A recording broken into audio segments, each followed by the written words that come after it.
working together on the News Media Code, and no doubt you have a few questions about developments today. But first, I just want to touch on the jobs numbers. The jobs numbers are in for January, and they're good news for Australia. The unemployment rate has fallen to 6.4% from 6.6%, beating market expectations. There's been a net increase of more than 29,000 jobs, all full-time jobs. And we have seen the participation rate remain around record highs. We've seen around 350,000 jobs created in the last 4 months. We've seen the underemployment rate fall to 8.1%, the lowest level since 2014. And when you look across the country and the state's performance, Tasmania is leading the way at 5.9% unemployment. New South Wales at 6%. Western Australia at 6.2%, Victoria at 6.3%, Queensland at 7%, and South Australia at 7.1%. This shows the remarkable resilience in the Australian economy and in the Australian labour market. Yes, JobKeeper is coming to an end in March, but the Australian labour market will continue to be resilient as we taper off those payments and move to other support across the rest of the economy. So there are regions, there are sectors, there are many Australians who are still doing it tough. But the overall trajectory in our labour market has been in the right direction, and it shows the remarkable resilience of the labour market in the face of this once-in-a-century pandemic and this biggest economic shock since the Great Depression. In respect to Facebook's actions today, Facebook was wrong. Facebook's actions were unnecessary. They were heavy-handed and they will damage its reputation here in Australia. Their decision to block Australians' access to government sites, be they about support through the pandemic, mental health, emergency services, the Bureau of Meteorology, were completely unrelated to the Media Code, which is yet to pass through the Senate. But what today's events do confirm for all Australians is the immense market power of these media digital giants. These digital giants loom very, very large in our economy and on the digital landscape. The Morrison government remains absolutely committed to legislating and implementing the code. And we want to thank Google for the very constructive discussions that they have been having with stakeholders, and we recognise the announcement earlier today between Google and News Limited about their successful negotiations. It follows on from the announcement by Channel 7 and Google and the reports of the successful negotiations between Channel 9 and Google. This digital code, this new media bargaining code, is very important microeconomic reform. It's one that was initiated by the Prime Minister when he was then Treasurer, and Paul and I have been working closely on for some time, and I also want to note the hard work of Rod Sims and the ACCC in getting to the point now where we have these successful negotiations between Google and Australian news media businesses paying for content, but obviously we have the developments today with Facebook. Paul.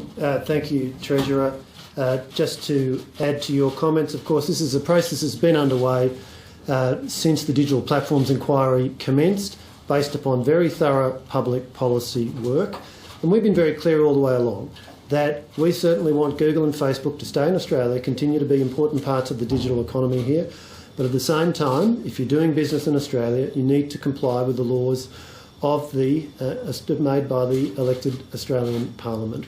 So it's been a very clear principle. We welcome the fact, the reports of agreements reached between Google and 3 Australian news media businesses, and the fact that, as we understand it, there are other discussions occurring. And I certainly endorse what the Treasurer has said about this very unfortunate decision by Facebook, this very unfortunate action they've taken.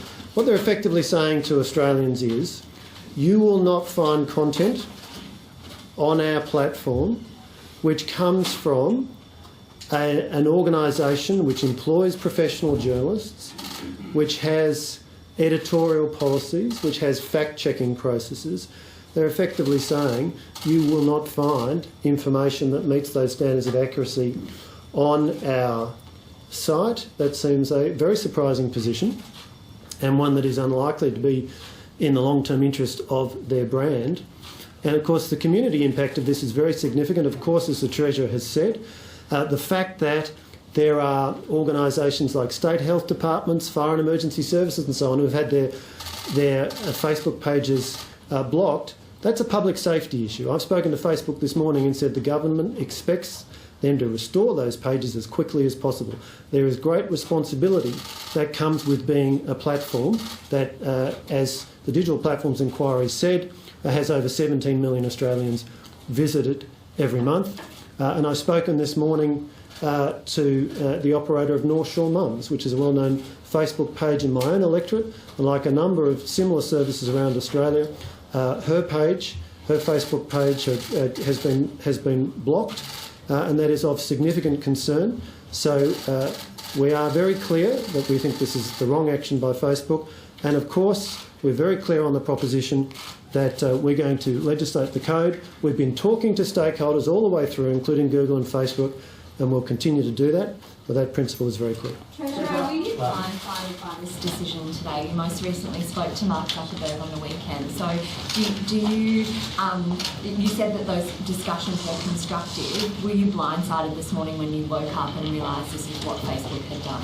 Well, we certainly weren't given any notice by Facebook, and you're right, I spoke to him over the weekend, but I also spoke to him this morning. We had a pretty lengthy conversation, around half an hour, and it was constructive. I think there's some differing interpretations as to how the code would work, and we talked through some of those elements, and we're happy to help clarify some of those issues with Facebook, because as Paul said, we want commercial agreements under the code, we want to implement and legislate the code, and we want the major players to stay here in Australia and to keep providing the services to Australians that Australians so enjoy. So we are going to work through those issues with Facebook. I also want to point out that Facebook had been, up to this point, engaged in pretty constructive discussions with the Australian news media businesses. They had made quite a lot of progress, and deals were relatively close. Google was always a little bit in front, and the pace of that progress really picked up over the last 72 hours.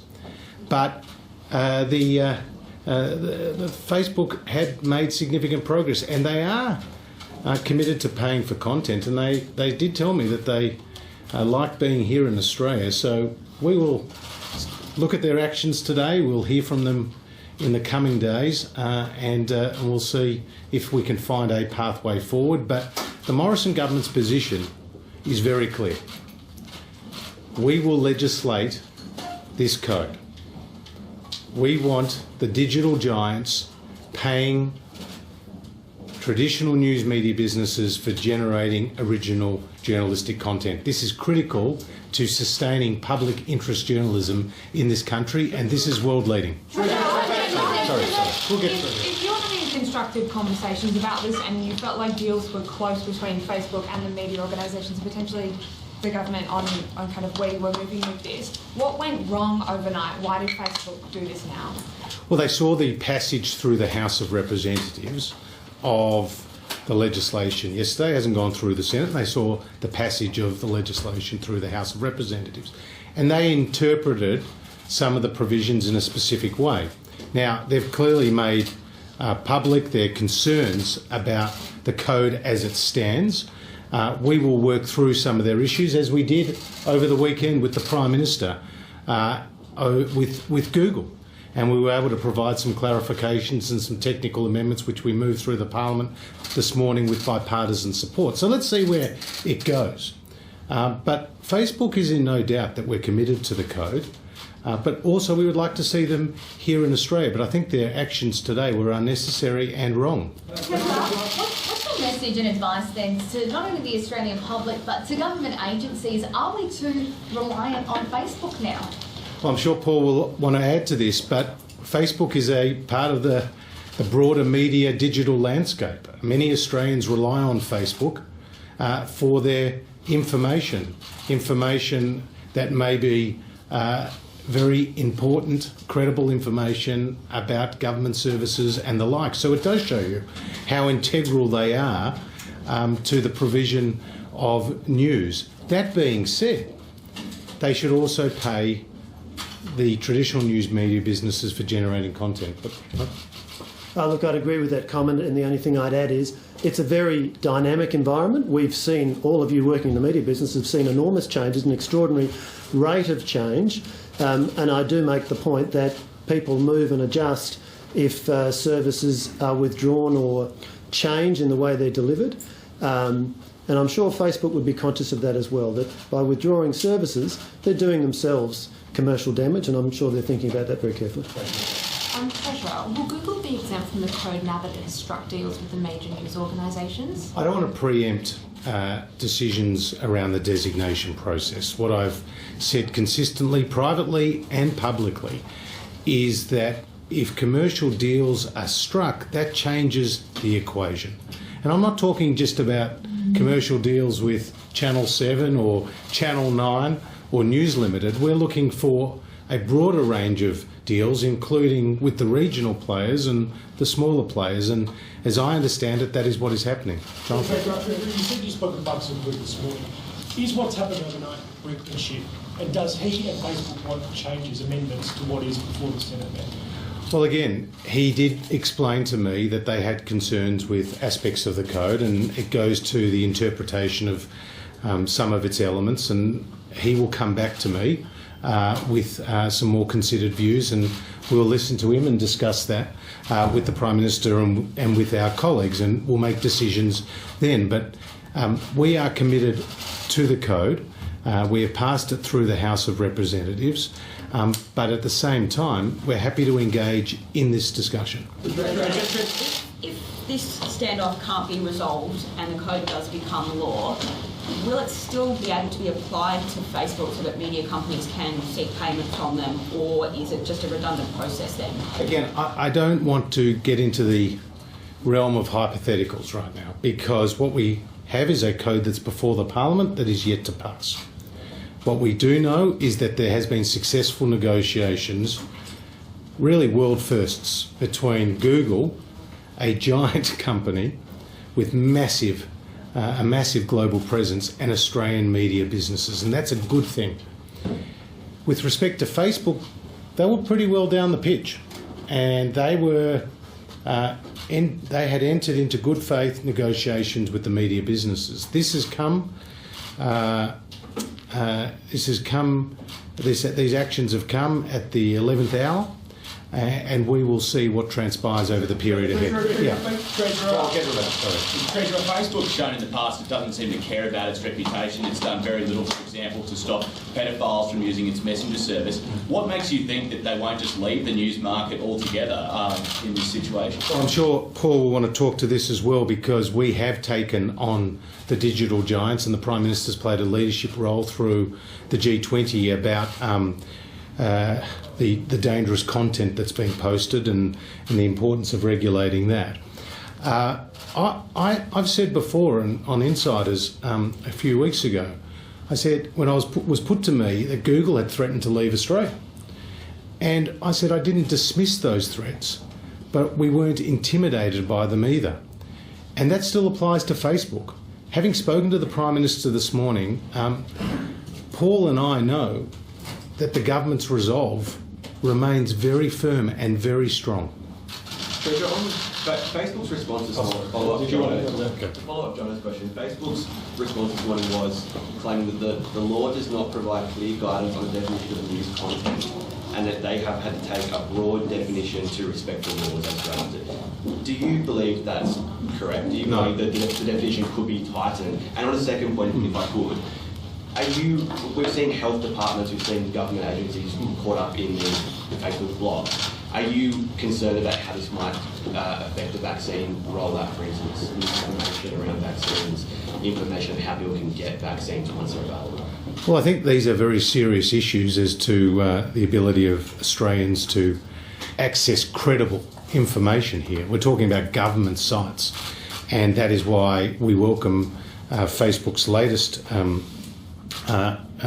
announcement that they will reverse the removal of access to those government sites. So let's just wait and see how that plays out today, but we welcome that. Look, we don't accept that interpretation of the definition of news. It's very clear in the legislation it doesn't apply to government information. But Paul, you might want to add to that. Yeah, but we don't accept that. If there's some misunderstanding, we're happy to work through and clarify that. But the provisions of the code are very clear. And I would make this point. I mean, the code is not in law yet. So the argument that they had no choice but to do this because of the breadth of the definition of news, the code is not yet in the law. So it raises an obvious question. Why are they doing this now? We'll take the last question here and then we'll go to Mark. Yeah. Thanks, Treasurer. Are you comfortable with NBN Co paying out $80 million in bonuses during the pandemic? Is that within the government's expectations of these matters? He's speaking to a stakeholder here. Yeah. Can I make a number of points? Firstly, a substantial proportion of those bonuses were paid to frontline staff. Secondly, NBN set up as a government business enterprise. It was set up in that fashion by the Labor Party.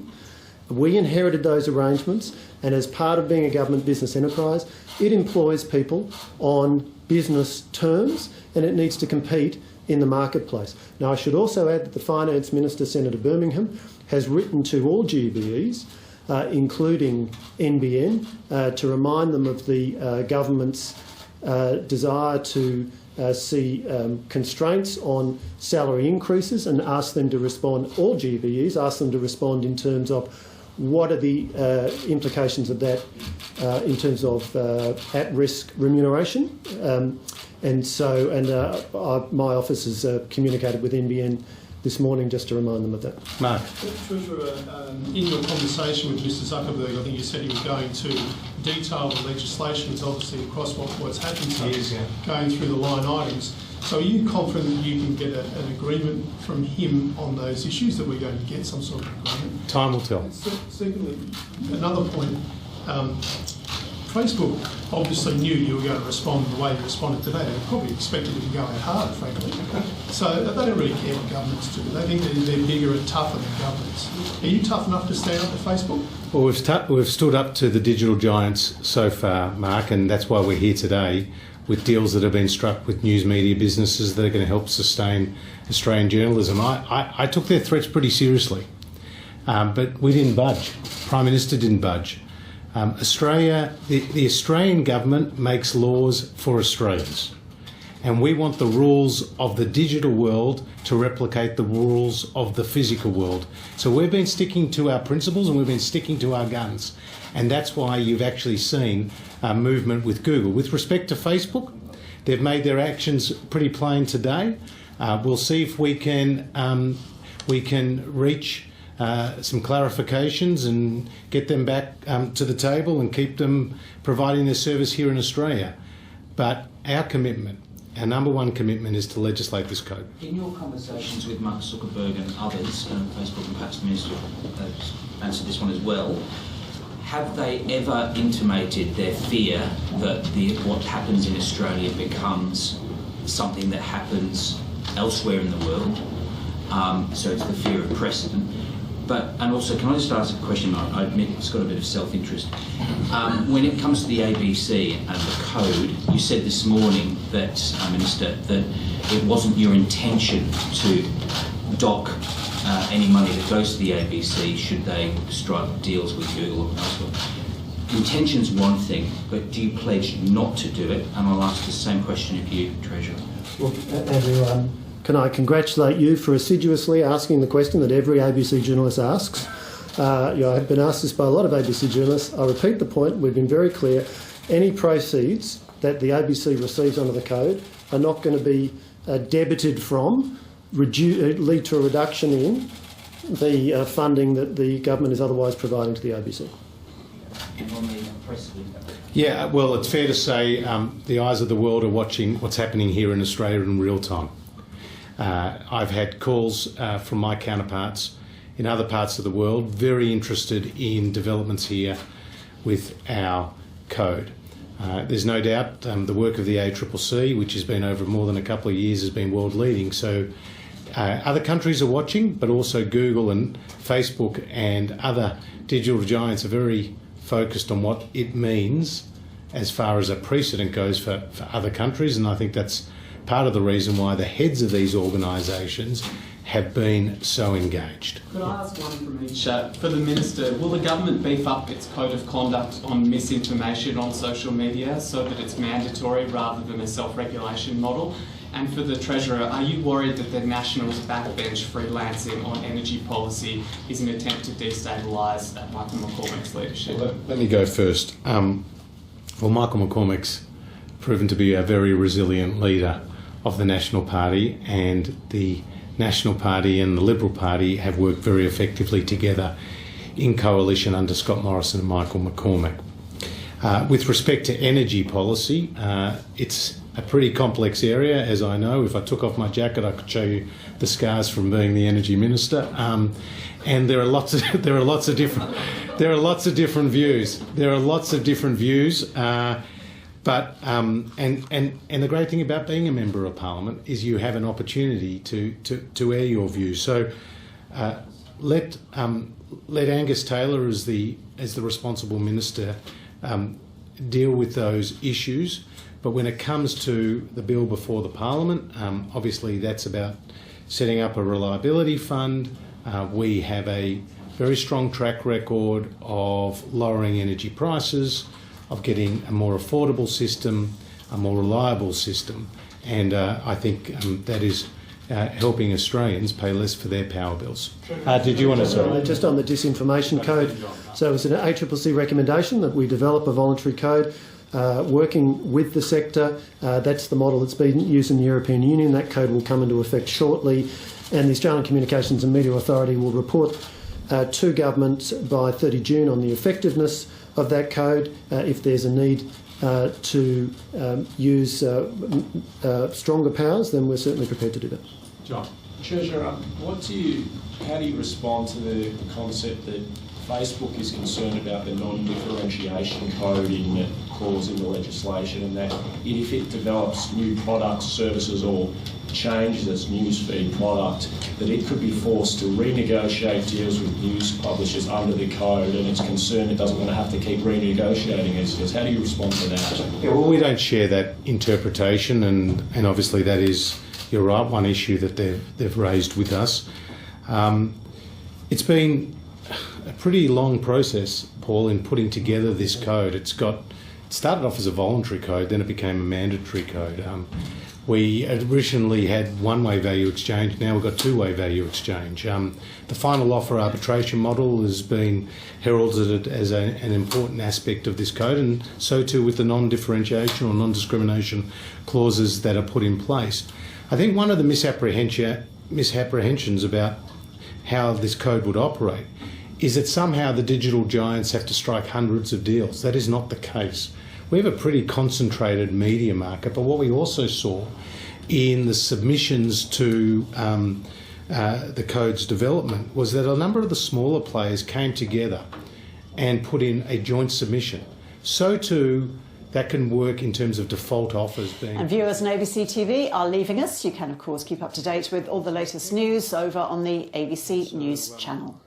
And so I think that again is one of the misapprehensions that we are working through with them. Yeah. Last question. And then I think Matthew has a question. So yeah, he's got a jobs question, so you better take that one as well. It's the Facebook has immense market power here, looms large.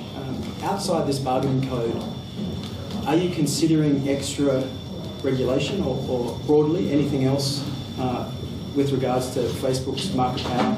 I know that the Google AdTech ACCC inquiry made a note of Facebook's power in this area. Yeah. Can you take us through anything more broadly we need to look at? Well, that's a separate discussion about AdTech, and as you know, it was a draft report and it's gone out, and again it goes to the ACCC's important work in an important area with some important conclusions and findings. But this is what we're focused on right now. Trying to lock in the code through the Parliament, legislating what has been world-leading analysis and policy development by the ACCC, backed, to Mark's point, by the hard resolve of the Morrison government to see down those threats wherever they come from. That is what we have been focused on, and that's why we're here today. I don't want to lose sight of the fact that Google and News Limited this morning have announced a deal. And you saw earlier this week Channel 7 and reports of Channel 9's deal. This spans both print and television and all the other services that your broadcasters provide. It's a massive step forward we have seen this week. But if this was easy, every other country in the world would have done it already. But they haven't. And they haven't because there is this unequal bargaining position between these digital giants and these traditional news media businesses. And this government has had the commitment over a long period of time to get to this point. The job is far from done. There are some difficult days still ahead, but our commitment and our resolve is firm. Last question. This rapidly recovering labour market, surprising economists pretty fast. Yes. What does that mean for your attempts at industrial relations policies? Because I would have thought that a really fastly recovering market would actually give employees some extra room at the negotiation table. Well, our labour... Mr Fletcher as well, before you mentioned there was a public safety issue with what Facebook had done. Does that also mean that you're starting to consider these platforms now as a public utility? Well, I'm simply making the practical point that it's a communications means which is used by many public safety agencies and government departments, and if that communications channel is suddenly withdrawn, then that raises very significant concerns. And just to finish off, as this is the last question, I'm glad we've finished off on the topic of jobs, because it has been a remarkable recovery in the Australian labour market to see the unemployment rate fall to 6.4% today and to beat market expectations, and to see a net increase of more than 29,000 jobs, all of which are full-time, is something to celebrate, despite the challenges that still remain. But it's important to understand that even as JobKeeper comes off, there are other supports going into the economy, the tax cuts, the infrastructure spending, the JobMaker hiring credit, as well as the business investment incentives. But we've still got to keep driving economic activity and boosting productivity, and reforms around the labour market and more flexible workplaces and extending from 4 to 8 years in the enterprise agreements on greenfield sites is a good example of what's good for the economy. So for Labor to oppose our industrial relations reforms holus bolus showed a ideological opposition to economic reform. Just as they've sat on the fence when it comes to the digital code, they would have got splinters from sitting on the fence for so long. I mean, the reality is this is an important microeconomic reform with respect to the digital platforms and with respect to industrial relations. That is another way to boost productivity, and a lot of these reforms do require bipartisan support to get through the Parliament. Unfortunately, they haven't always received it, but today's labour market numbers are very positive and encouraging. Thank you.